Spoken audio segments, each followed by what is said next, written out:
welcome to episode 30 of the Thai Football Podcast with me, Dale Farrington. And me, Rob Bernard. Are we really up to 30, Dale, already? We are. And we've had a couple of specials and the pilot as well. So I think it's 33 in total. Wow. Are we getting away with it? I don't know. Well, there must be some culture out there on podcast land. It's a testament to our staying power that we're still here. I think you're kidding me. There's only me and you ever listen. There's at least one more listener, because I had a chat with him this week. It's at least three of us anyway. Good.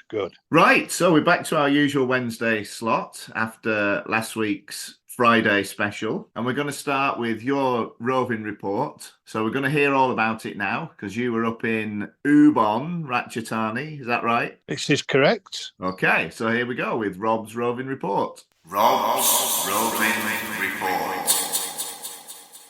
Yes, Dale, good afternoon. Welcome to the Ubro Happiness Stadium here in Ubon, Ratchathani. Today's fixture, T3 North East, sees Ubon Kroanapat up against league leader Sisaket United. Just from up the road, bit of a local derby. Ubon have taken three youngsters on loan from Buriram United, all members of the under-20 Thai side. Went down to a very shock defeat on Wednesday afternoon to Yosatan, where Sisaket won 1-0 last week. Meanwhile, the leaders won at the bottom side, Nakhon Ratchasima United, 2-0 midweek to maintain their lead at the top. So what today brings, who knows? It's been a beautiful day. The sun's slowly going down ahead of this 5 p.m. kick-off. For those who haven't been here for football, it's a bit of a footballing city when it comes to stadiums, is Ubon Ratchathani.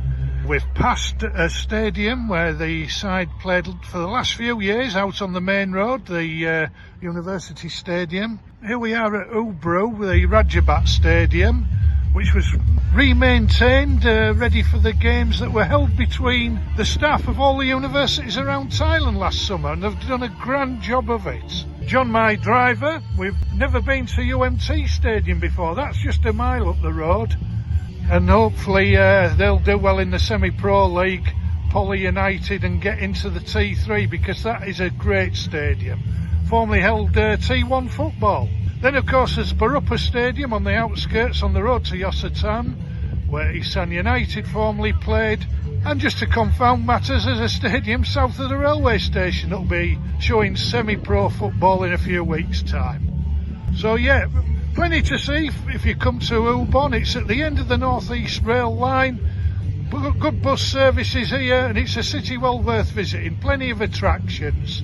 We made do with lunch in a great place, the second week running, Peppers, American-owned establishment. We had great food, great fridge again, wine selection, beer selection, even a choice of cider. Highly recommend that for anyone coming quite near the airport, which is another way of getting to Ubon, of course. Flights only take an hour from Bangkok. Well, the half-time whistle's just blown here. Score 0-0. It's been a good game of football. What a difference it makes at a stadium without a track round the pitch. Feels like a proper occasion. Both sets of fans getting behind their team, and a good crowd in. Reckon over 500 this afternoon. So chances few and far between. Sisaket in the ascendancy and playing with a better pace this week. Perhaps the coaches listened to the podcast. Ubon had a good spell themselves, but withstood it, did the visiting defence, and then they went mightily close to taking the lead. A bending free kick hit the corner of post and crossbar, went out to safety. Couple of later efforts from the host can go either way, but I tell you what, it's a good game. It is a good game, and in a proper football stadium. Great setting right in the centre of Ubon. Planes flying just behind the goal on occasions, just adding to the whole ambience. So we'll see what the second half brings. 0-0 half-time. Well, the game's getting stretched here in the second half. Both teams going for it. But is this a turning point after Sisaket have missed a couple of gilt-edged chances? The number 6 for Ubon, who's had a fine game, he's just been shown a second yellow card. It looks as though he fell, tried to get out of the way of handling the ball hit him on the chest, but the ref's having none of it. He's shown him a second yellow, they're arguing like hell. The ref's adamant. He's saying goal. Not a lot you can do, I suppose, but it seems very harsh. So, about 20 minutes to go, and Ubon are going to be down to 10 men. Full-time whistle's gone here in Ubon. Final score 0-0, the same as it was between the two sides earlier in the season. Probably about the right results. Seasicket missed the better chances. Ubon dug in, especially with 10 men. Both sides gave everything. Can't really argue with the draw. Probably about right. Decent game of football, unlike some 0-0s. Both sides taking the plaudits. The crowd, we believe, 502. Very pleasant venue to watch football. Highly recommended city for a day out. Yeah, it didn't surprise me, didn't 0-0, but in fairness, it was a lot better. If it had gone as a neutral, you would have enjoyed it. You said during the course of the report, didn't you, that the Seascape United coach was obviously listening to the podcast, as he seems to have opened up a bit, playing a bit more entertaining football. Well, he must be listener number 4 then, yeah. Our influence spreads far and wide, Rob. I'm not sure what it was. I have a feeling he was forced into a tactical change with only one of the Brazilian forwards available. So they used him as a target man, and he brought others into play rather than trying to play as a duo. And it seemed to work. The pace was better. And that made it a better game because it made a little bit of space, for the other team to get into. It was a good game. The name of the stadium is very unusual. What's the story behind that? Ubro basically means Ubon Ratchathani Rajat University. But the Happiness Stadium, they held the games there, like a mini Olympics in Ubon last summer that was called the Happiness Games. And it was between all the staff of all the universities around the country. Well, yeah, you did mention that in the thing. I didn't realise that was the connection. Did Ken Dodd open it?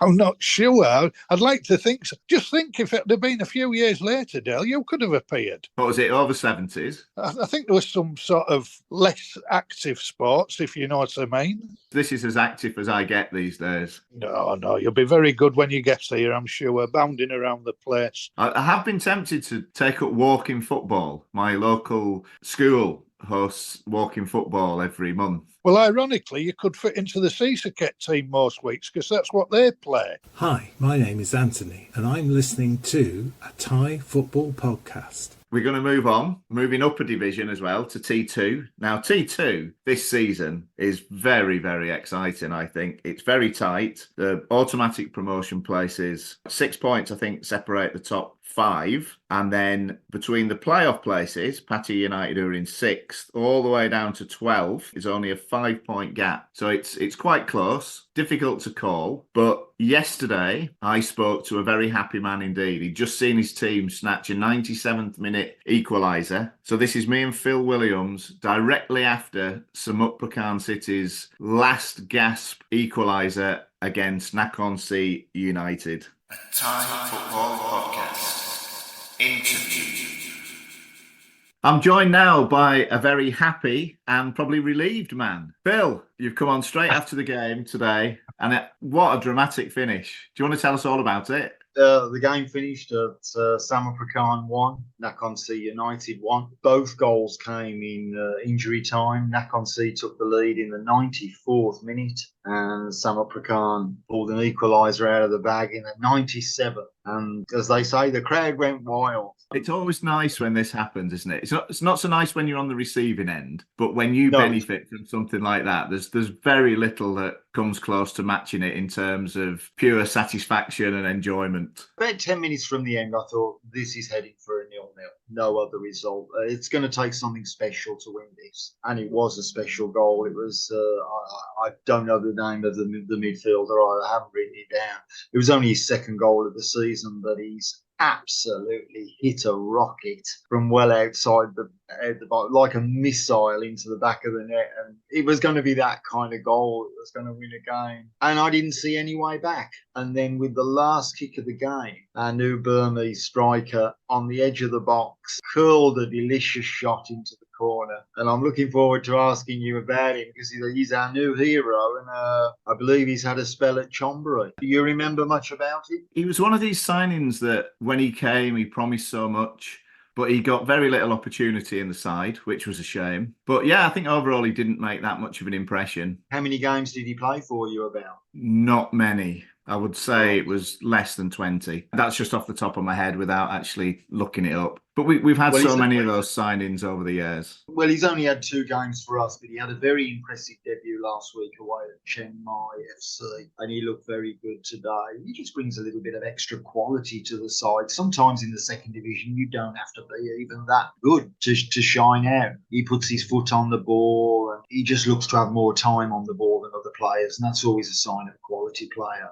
at that level. It sounds like he'll do a good job for you. And you mentioned last week's game, which was his debut, which Yes. is a match you weren't actually at, unusually for you because you were in India, but you did manage to Yes. see it. What was that like, watching a game in India? Well, yeah, thank God for YouTube live stream. Obviously, I would rather have been there. But yeah, again, we played very, very well and we were unlucky. We went down to a very soft penalty about 2 minutes from the end. And then they added a second in injury time, which was neither here nor there. But it was the penalty that really did us, and it was never a penalty. And he was a very battling performer. The performances at the moment are encouraging, or at least they have been since the restart after the Christmas break. But we're not getting 3 points from games. Oh, and you've got that gap opening up now between Samarkand and the top 6, which is now 4 points with Pattaya winning yesterday.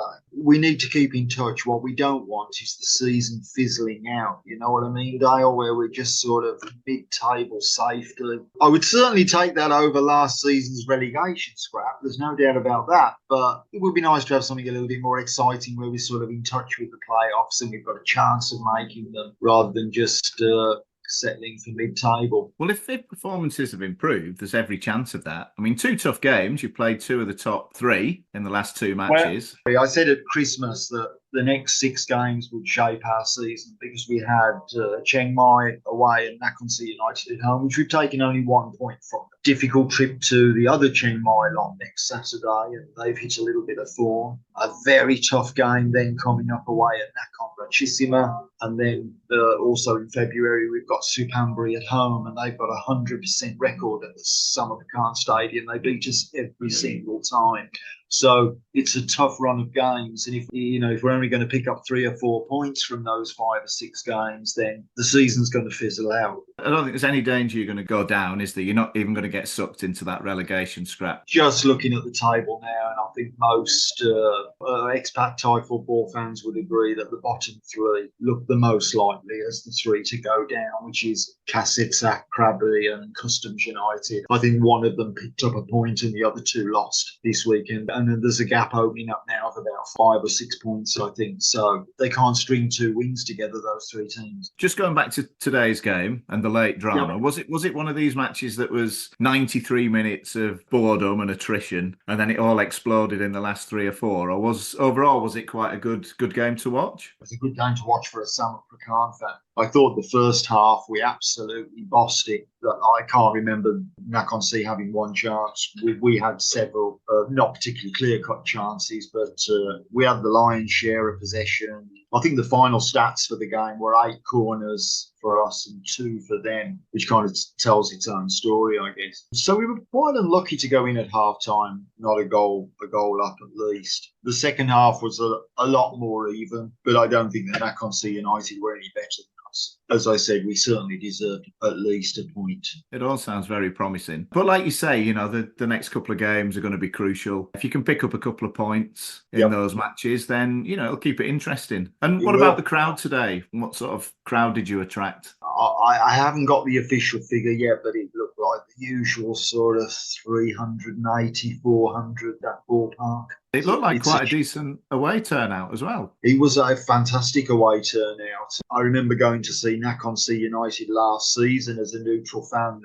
They played away at Rajprachar in Nonthaburi. We went with the Nakhon Si United fans in the away zone, and there must have been 300 fans at least. And I was amazed. I actually got talking to a couple of Nakhon Si supporters, and they said we've got a very big fan club in Bangkok. We take significant numbers to any of the games in this area, but I was amazed by the turnout. So there must be a lot of Nakhon Si Thammarat people working in the city or close by. I don't think I've ever met anyone from Nakhon Si Thammarat. Maybe I should just start hanging around and asking people. That's where they're from. They had. There wasn't quite 300 there today. I'd say there were probably 150, 200 maybe. But they came with all their flags and their drums, and they made some noise. And it was certainly one of the better away supports that we've had for a while. Yeah, it looked quite impressive. I saw the photograph you posted on Twitter. And do they have inflatables, or was that my eyesight? Yes, they were very impressive. What are they? Sort of a yellow, luminous inflatable thing, which that's what it looked like. Yeah, that you've kind of banged them together. It was quite impressive, that. It did bring back memories of the old Man City craze for carrying inflatable bananas to games back in the mid-80s. That was the first thing that came to my mind. So You've said you don't want the season to fizzle out. So realistically, what do you expect from the rest of it? I'd like to get the playoffs, even if it just means nicking that sixth place spot just to extend the season a little bit. And I know that will certainly be the very least that our ambitious owner would want, along with his deep pockets. He's going to be very disappointed if we finish outside of the top six. So I'm going to join him and say that I'm hoping for a top six finish. But I don't think it will happen. I think after how many games have we had now? 19 or 20? Yeah, I think after that many games, the table doesn't lie, and we are where we are because that's where we deserve to be. So I'm predicting somewhere between about 8th and 10th. You don't envisage a situation then going into the last round of games when it's between you and Pattaya United for that final playoff play? And we play them in the last game of the season. I don't think it would come to that. That'd be nice, wouldn't it? Pattaya look as though they've got a chance, actually. They're a team that seems to know how to grind out results. Yeah, they won again, didn't they, this weekend? Teams in the bottom half of that second division, they can't string a run of wins together. I think Samar Prakan are one of those teams, and we're already in a situation where we probably really need to win about 3 or 4 on the trot to put ourselves back into contention. No team in that bottom half of the table looks capable of doing that. Well, if you win the next 4, you'll certainly be in contention, and you'll send a few shockwaves through the league as well, I think. I can't see us winning at Nakhon Ratchasima, and we never beat Suphanburi at home. Maybe I'll talk to you after those 4 games. And you'll be very welcome to come back on then. So it's been great chatting, Phil. We're always a pleasure to talk to you, and good luck with the podcast as usual. That's great, thank you. Anyway, we'll have you back on in a few weeks, and we'll see where we're at with the rest of your season. Okay, thanks, mate. Thank you. Yeah, that's good stuff. Come on, Phil, have a laugh, mate. You're right in the battle. You could just imagine if Patty have to go there and get something that last game. Or even if the two of them met in the playoff final. I'd like to see how the Thai authorities would handle that, I must say. I mean, obviously, there's a long way to go before that. But as I said in my introduction, it is very tight, isn't it? Well, it is. And this is why I think there are so many in it, because they're all going to be taking points off each other with so many involved. I've been saying for a while now, my favourites to go up automatically are Nongbur Pichaya. They're still second. They're hanging on in there. That point for Nakhon Si United took them back to the top of the table yesterday. But I think Nongbur, according to a couple of people on Twitter, they're grinding out results, which is always a good sign when you're battling away at the top. If you can keep winning, I think that's the key. And they go to Chiang Mai, I don't know if it's next week or the week after, for a big game. They're my Buriram United, Rob. You tipped Buriram United to win the T1. My tip for T2 is Nongbur Pichaya. I wouldn't argue with you, I must admit. They are good. They had a sticky game last week, didn't they? Customs nearly grabbed a draw against them, but they held it out. And I think we've got to keep our eye on SWAT-CAT as well, Nakhon Ratchasima. For sure. Just a mention of the away crowd, funny enough. I went to Nakhon Si playing at North Bangkok University a couple of years ago in the playoffs. And I was astonished. It took me completely by surprise. My knowledge of Nakhon Si was basically zero, and nearly filled the away section there. Phil made the point in the chat we had that, there are a lot of Bangkok-based fans. And you tend to get this with these clubs.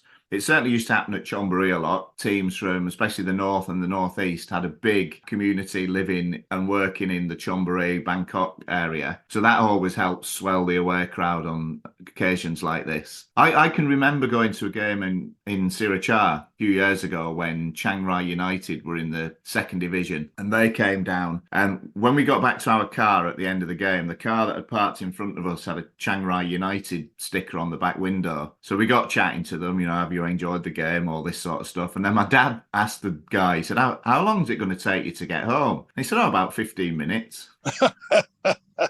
It's still impressive, regardless where they come from. I think that's very encouraging, isn't it? Especially if they go up. That'll be a nice addition to the T1. Certainly. And I think the gate, Phil underestimated, 508 to the official crowd. That's encouraging. It is, yeah. And a long way to go before they break the four figures. But who knows, if they keep playing well and keep winning, then, as he said again, the next few games are going to be crucial, aren't they? The last thing you want is for the season to fizzle out. You've got to keep things interesting right up to the end. Down at the bottom, I think Phil's absolutely bang on. The three down there, I think they're going to get cut adrift. That was a huge game for Customs last night, away to China, and they went down 1-0. They'd have got something there that it was all for grabs, but you can't really see it now unless the team absolutely nosedives. Yeah, I agree. Kazakhstan, Customs and Krabi look doomed, don't they?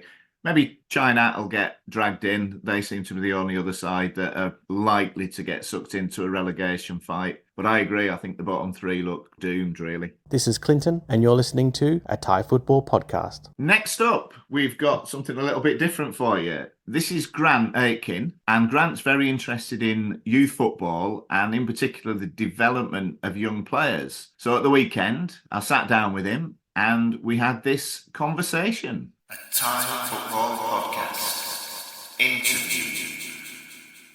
Hello, Grant, and welcome to a Thai Football Podcast. Hi, Dale. Thank you for having me. Now, we've chatted for quite a few years on social media, but I think this is the first time we've actually sat down to speak face to face, as it were. Is that right? It is, yeah. I remember a few near misses. It wasn't always convenient for me to get to away matches, but I know a few times you were going to make the trip, but either we missed each other or you couldn't make it in the end. So yeah, this is the first time we've talked person to person. Yeah, well, it's great to catch up at last. And before we start, can you just give us a little bit of information about you, your background, how you got involved in Thai football, where you're from, who you support, etc.? Yeah, so I moved from the UK in 2013. I got a job in the Nonthaburi area, and it was my now wife who suggested going to watch the football team because she knew I was football mad. Closest team to me was Muangthong. What is that, 11 years ago now? And I've been going as part of my routine ever since then.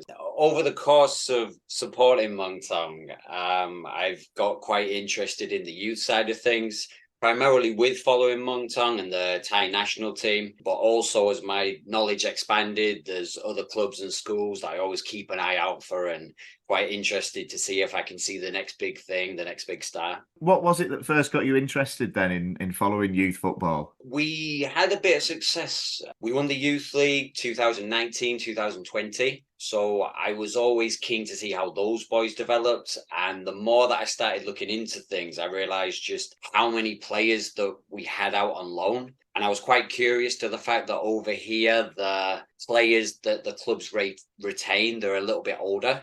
So they will keep boys right up until 21, 22, 23. And although that is a trend that's changed a little bit, it did mean that a club like Muangthong, there was quite a few players scattered about. They also have, I don't like using the term ghost club or feeder team, but there's quite a few teams that are associated with the bigger T1 clubs. So I was interested to see where these players had come from, why it was that they would retain them at an older age. And as I started investigating it became apparent to me that there were lots of different routes that the players take to get into the first team. It's not like it is in Europe, whereby you sign for the club at 8 years old and you just stay there until you try and work your way into the first team. So where did most of these kids come from? Obviously, being a Chonburi fan, I'm aware of our history and our background. We had the long association with Assumption College in Sriracha, which really was where the club started. And a lot of the initial squad came through there, and we were still bringing players through right up until a couple of years ago when we started our own academy. So is that something that's quite common across Thailand then? Is this where a lot of the kids come from? It definitely was when I first started getting into youth football. So when I think back to the golden Zico generation, that team of Sarat Yuyan and Gowan, Tiraton, Tirisin Dangda, all those guys came from Assumption Thonburi. So not to discredit Muangthong and Buriram for developing those players, and credit to them for picking them up at 18 and turning them into some of the best players in the generation. But they didn't get them as young players. And I think that's maybe what most of your listeners probably assumed, was that they came through the academies there. And if you look at some of the other players of that generation, Adisak was at Bangkok Christian, Addison, he was at Swan Collab, Tanabun was Bangkok Sports School. So the lion's share of that generation, they actually came from the schools rather from the club academies. Whereas when I look at the team now, and it seems more of a recent trend, that the club academies are actually faring a little bit better. So when you look at the mainstay players of the current national side, especially those that are maybe under 27, you got players like Chanarong, who came through at Muangthong, and then he moved on to Chonburi when he was about 15, 16. Prithadat came and obviously came from Chonburi. You got a few players at Buriram like Supachok, Supanat, a few Muangthong boys in there like Picha. Wiratep actually came from, he was at Pathum Konga, which is associated with Port FC. So it's one thing that I've noticed is that the recent crop, it seems to be the clubs that are providing them. Whereas when I first got into looking at youth football, it was more the schools that were providing the main talent. I don't know if you've ever been to see these schools in action. I remember when I was teaching, I had quite a few very talented players, but there was one in particular who stood out, and I took him along. I managed to get him a trial at Assumption in Sirachar, and what they used to do, it used to be over a whole weekend, and they'd start with like hundreds of kids, and they'd organise little training sessions, they'd have little games, and over the course of the two or 3 days, they'd whittle it down to obviously the best 20 or 30 or whatever. It was quite brutal. So to even get that far, these kids have got to have a lot of ambition. They've got to have a lot of get up and go. They've got to be motivated. So how hard do you think it is for the young Thai players coming from that culture to get on in the game? I do think there is a little bit of an issue with how influential the schools are over here. Like you mentioned about there being hundreds of kids, I've heard that when the Bangkok Christians and Assumptions, when they open their doors, there'll be thousands of kids that want to apply. And my fear is that there's not the same amount of interest when it's Chonburi, Buriram and Muangthong. So yeah, a lot of competition there. And I feel like maybe the schools will get the best pick because of that. A lot of parents are aware that you can use their child's footballing capabilities as a passport, if you like, to get a very comprehensive and, to be honest, quite expensive education. So it is a little bit tough. I do also worry that at the clubs, they're very clear on what the goal is. The goal is to provide these boys with the skills that they can get into the first team, whereas these top government schools, there's a lot of prestige put on winning competitions and bringing that glory to the school. Like I mentioned, there's a big investment from the schools. In some cases, we're talking 200, 300,000 baht a year education, and they want something back in return for that. So I feel like with that current trend of the clubs churning out most of the bigger players now, perhaps it's because there's too much emphasis on winning competitions in the schools and too much pressure there. Whereas at the clubs, it's more about individual personal development and not necessarily the results. So do you see that as two separate entities then? It's almost like, now it's not something I know a lot about, but I am aware of it, that certainly in the United States, things like college basketball are huge, but that runs parallel to the NBA. Do you think this is something that happens in Thailand? But you've just said, obviously, the competition amongst the schools is quite fierce. And they do have these competitions and they do have these tournaments. Is it possible, do you think, to like have a career just playing for the school side rather than making what we would think would be the logical next step into a professional setup? I think we're both aware that out here, it's the parents that will have the final say. So even when they're 18 years of age, and perhaps the parents' motivations, and not that I would criticize them, but when you sign for Bangkok Christian, maybe their thought process is brilliant. Maybe we could have a doctor. Maybe we could have an architect, because unless you're one of the top footballers out here playing for one of the top clubs, you're not going to make a fantastic salary if you're a T3 player or like a lower T2 player. So in terms of a career, I think maybe the parents are thinking that they could use the footballing skills, but that might not necessarily be the end goal. And that could be the difference. I'm Sort of just speculating. No, just getting in somewhere on a sports scholarship and then graduating as a doctor or something. Yeah, I've not really thought about it that way I mean, before, to be if honest. you think of some of these schools, they're like your Debsarins, your Swanka Labs, former prime ministers went there. So just having that on your resume is very impressive. So do you think the way ahead then for professional football in Thailand is for more clubs to have academies? I think there's a tendency for foreign fans to kind of look at what's in place here and criticize the culture and criticize what's in place just because Barcelona do it this way and Manchester United and Ajax do it this way. But I think you touched upon in America, they do it differently. But actually, from what I'm seeing over there, they've made quite a bit of progress. You see a lot of American players coming into Europe and they're a very good standard. So for me, I think it is a case of embracing what we've got. It's great that you've got this interest from the top government schools, and it's great that the boys can get a fantastic education whilst learning their football. But we need to look at what's going wrong. Why are we not getting the same amount of talent out of these schools that we used to get? Potentially it's because the club academies are getting better, but maybe the schools are not. So I think it's about embracing what we've got, but also appreciating that there's a lot that the clubs can offer and just seeing if there's any way that we can kind of merge the two together. There's a few instances like Mung Tong, we work with Assumption Tombury. And just this morning, I saw one of the young centre-backs that they've got over there. He's in training with the first team and they've kind of got him on trial. So if we can have a few more instances of that where these boys are not just going to waste, where they're not finishing their education at 18 at these schools and then suddenly they've got nowhere to go, because they don't just need to be as good as the kids that are in the club academies, they need to be significantly better for the clubs to bother taking a gamble on them.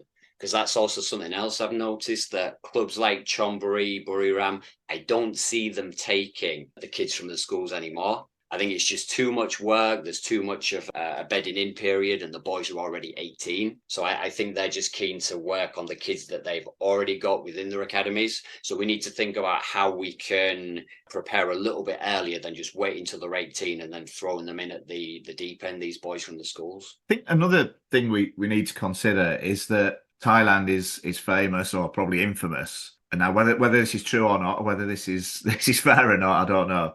But the perception seems to be that they don't plan long term. Everything is very instant. And having the patience to wait for these kids to graduate, to go through the academies, to become professional footballers, and then reap the benefits later on. Are Thai clubs and Thai fans, and is the Thai league going to be patient enough to wait for that development? I mean, I've seen great strides made over the past 20 years in Thai football. What we've got now was unimaginable 20 years ago.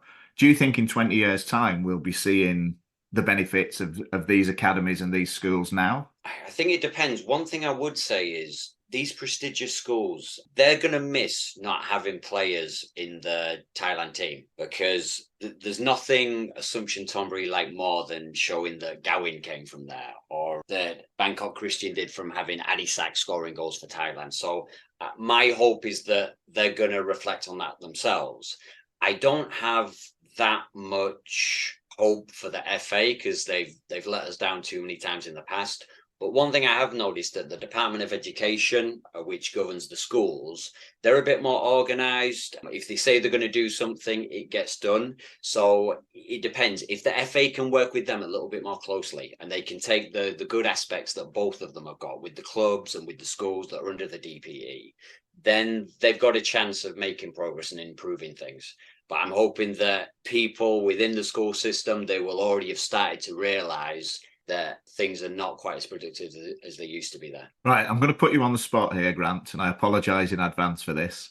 But if your son was good enough, would you prefer he went to one of the schools or one of the club academies? Yeah, that's a fair question. He's football mad. We've been at 2 academies already today, but I've got to admit, if Bangkok Christian came knocking and he had a chance to get in there, knowing that it's such a prestigious school. I've seen the academic tables. It's like top 20 in the country. It would be really hard to turn down. And for that reason, I can understand why clubs would not prioritize the under 10 age groups.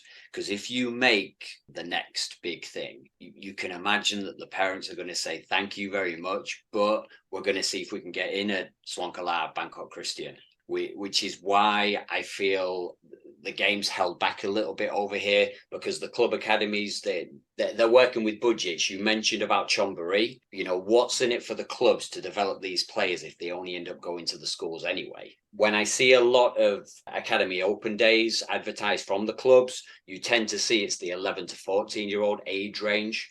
And for us European fans, we're probably looking at that and thinking, well, that's far too late, because from what we've heard, it should be 6 to 8 years old. But you can understand it, because if you end up losing all these players, it's been a waste of time for them. Good answer. Is there anything you want to add before we finish? It's been fascinating. I mean, I must admit, I didn't really know much about this. Obviously, as I said, I've been aware of Assumption and the Chonburi Academy, but I didn't realise all the ins and outs that you've just got into. So is there anything else you can add just to educate me a little bit further before we finish, Grant? I don't want to come across too negative. I would like to praise the clubs for moving forward.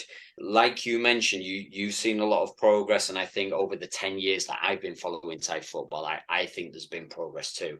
I think sometimes it's a little bit too much doom and gloom, but these things happen in football all over the world.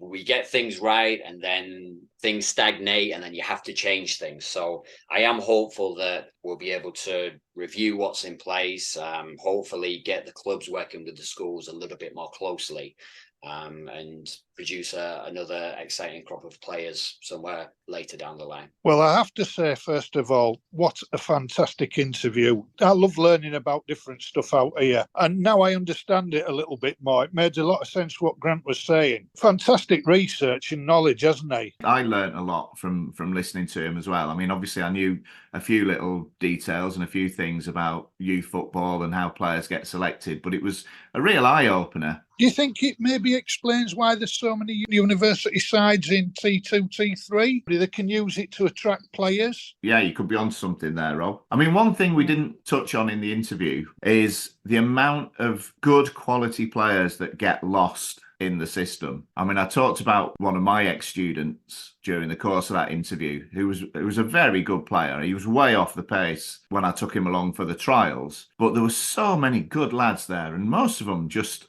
disappear. It would be nice to know that something could be done, some sort of safety net to catch these lads and give them some opportunity elsewhere. Do you think, though, the amount of teams that are coming up and compete now in the Bangkok League and the Chonburi League, there's more participation clubs now than probably ever? Some trying to get into the league via the semi-pro or playing the Thai Amateur League, as well as the regular competitions. If somebody spots them playing well in that could be a way back. I mean, I know it's a simple solution off the writing on a little notepad here, but perhaps clubs need to introduce a better education system as part of the academy. I know a lot of clubs do in the UK. I think they do that at Chonburi because they are based at the IPE college, and I think they do use education as well. It's not purely football. So yeah, I mean that's definitely the way forward, isn't it? Try to merge the two together. And Grant makes absolute common sense there. Money's tight in Thailand. You know, things that we take for granted as Westerners. If you've got a family and your kid can play T3 football in front of, and let's be honest, double-figure crowds at some places, earning next to nothing, or he can get a good career and support the rest of his family, we've got to remember it's a different culture. It's a no-brainer, isn't it, really? But I know we all dream of being footballers when we're little lads, and you can do that in the UK and other Western countries. But it's completely different here. Your job when you're a kid is to support your family, not yourself. I'm still dreaming of it, Rob, and you've actually given me hope now, saying I could get a game at Seasicket United. I will definitely pack my boots when I come over. Do you know what? If there was a dead rubber, I'd pay the money to get you on the bench. Yeah, I could manage 15 minutes. Oh, you're surpassing my hopes, Dale. I'm just trying to think which foreigner out of the two Brazilians I want to jettison instead of you. And that's a great place to leave it, Rob. So, good luck to Thailand. Obviously, we're recording this before they've opened their campaign, but good luck. I mean, preparation hasn't been perfect, but you never know. Vietnam showed yesterday that, you know, that performance against Japan has given the smaller nations a bit of hope, I think. So have a good week, Rob. Enjoy whatever football you get to see, and we'll speak next week sometime. Yeah, enjoy wherever you can get, folks. It's not just about T1. There's plenty out there next weekend. All the fixtures will be on Facebook. Thanks for listening, and we'll see you all soon.